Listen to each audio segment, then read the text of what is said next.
हिंसा प्रभावित इलाकों का जायजा लेने के लिए राज्यपाल सीवी आनंद बोस मुर्शिदाबाद जा रहे हैं, लेकिन इससे पश्चिम बंगाल की मुख्यमंत्री ममता बनर्जी की टेंशन बढ़ गई है, क्योंकि एक तो ममता बनर्जी की अपील के बावजूद वो हिंसा प्रभावित इलाकों का दौरा करने जा रही हैं।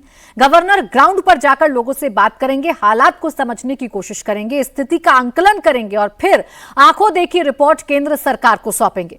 रिपोर्ट में ममता सरकार की खामियां सामने आ सकती हैं। अब बंगाल में हुई हिंसा को लेकर पश्चिम बंगाल के गवर्नर एक्शन में हैं। वो मालदा और मुर्शिदाबाद जा रही हैं ताकि पीड़ितों को इंसाफ दिलाया जा सके। दरअसल जब वक्फ कानून में संशोधन हुआ तो पश्चिम बंगाल में हिंसा भड़क गई। निशाने पर हिंदू थे जो पलायन करने पर मजबूर हो गए। मुर्शिदाबाद के धुलियान से जो हिंदू फैमिली पलायन कर मालदा पहुंचे, आज गवर्नर सीवी आनंद बोस उनसे मिलेंगे। थोड़ी देर पहले एनएचआरसी की टीम भी पीड़ितों से मिलने पहुंची थी, उनका हाल जाना था।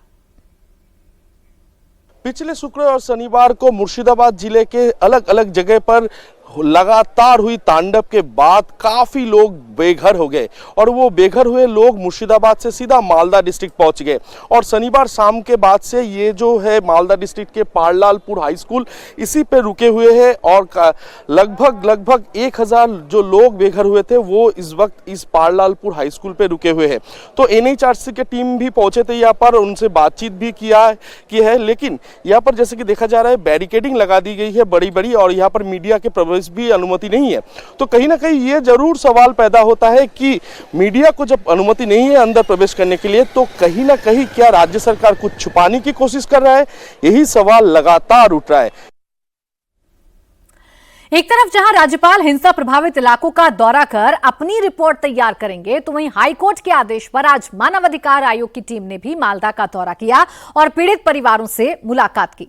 कोलकाता हाईकोर्ट ने मामले की जांच के लिए 3 सदस्यीय टीम का गठन किया था, जिसमें एक राष्ट्रीय मानवाधिकार आयोग, दूसरा राज्य मानवाधिकार आयोग और तीसरा लीगल सर्विस के मेंबर हैं।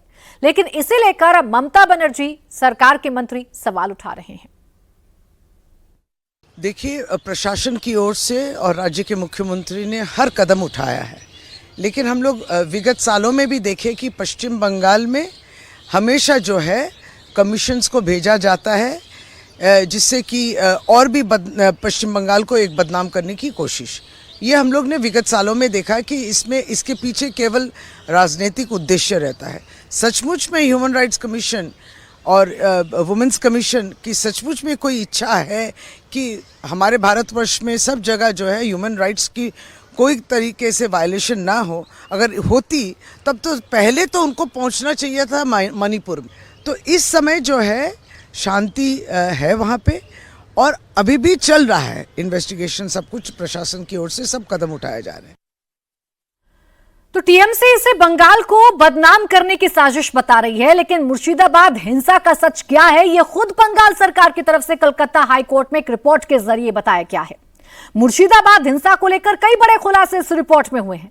बंगाल की ममता बनर्जी की सरकार ने हाईकोर्ट में जो रिपोर्ट दाखिल की है, उसमें कहा गया है कि उपद्रवियों ने जानबूझकर हिंदुओं को टारगेट किया था। याद रखिए, ये बात हम नहीं बल्कि पश्चिम बंगाल सरकार की रिपोर्ट कह रही है। बंगाल सरकार की रिपोर्ट में डेट वाइज हिंसा के बारे में बताया गया है, जिसमें कहा गया है कि 8 अप्रैल को जंगीपुर में करीब 8 से 10,000 की संख्या में भीड़ जुटी और उस दिन हिंसा में पुलिस की जान लेने की कोशिश की गई। पुलिस के अफसर से उनकी लोडेड पिस्तौल छीन ली गई। 8 अप्रैल के बाद 11 अप्रैल को रघुनाथगंज में और शमशेरगंज में 5-5 हजार लोगों की भीड़ जुटी और उपद्रव हुआ। 12 अप्रैल को उपद्रवियों ने हिंदुओं के घरों को टारगेट किया है और यह बात कोई सुनी सुनाई बात नहीं, बल्कि जो रिपोर्ट बंगाल सरकार की तरफ से पेश की गई है उस रिपोर्ट में साफ साफ मेंशन है। अब मैं आपको बंगाल सरकार की रिपोर्ट के उस हिस्से को पढ़कर सुनाती हूं जिसमें 8 अप्रैल की हिंसा का जिक्र किया गया है। कलकत्ता हाईकोर्ट में दाखिल बंगाल सरकार की रिपोर्ट में कहा गया है कि जंगीपुर में वक्फ एक्ट के खिलाफ प्रोटेस्ट शांतिपूर्ण था, जिसमें 8 से 10,000 लोग जमा हो गए। लोगों ने हाईवे को जाम करने की कोशिश की। जब पुलिस ने उन्हें हटने के लिए कहा तो उपद्रवियों ने उन पर हमला कर दिया और पुलिस वालों की जान लेने की कोशिश की गई।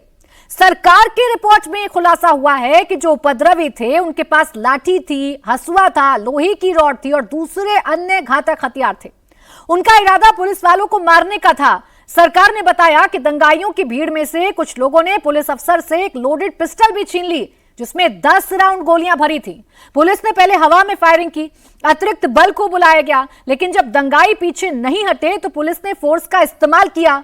रिपोर्ट में कहा गया है कि पुलिस ने 142 राउंड रबर बुलेट, 10 राउंड आंसू गैस, 40 राउंड स्टन शेल और 9 राउंड स्मोक बम का इस्तेमाल किया।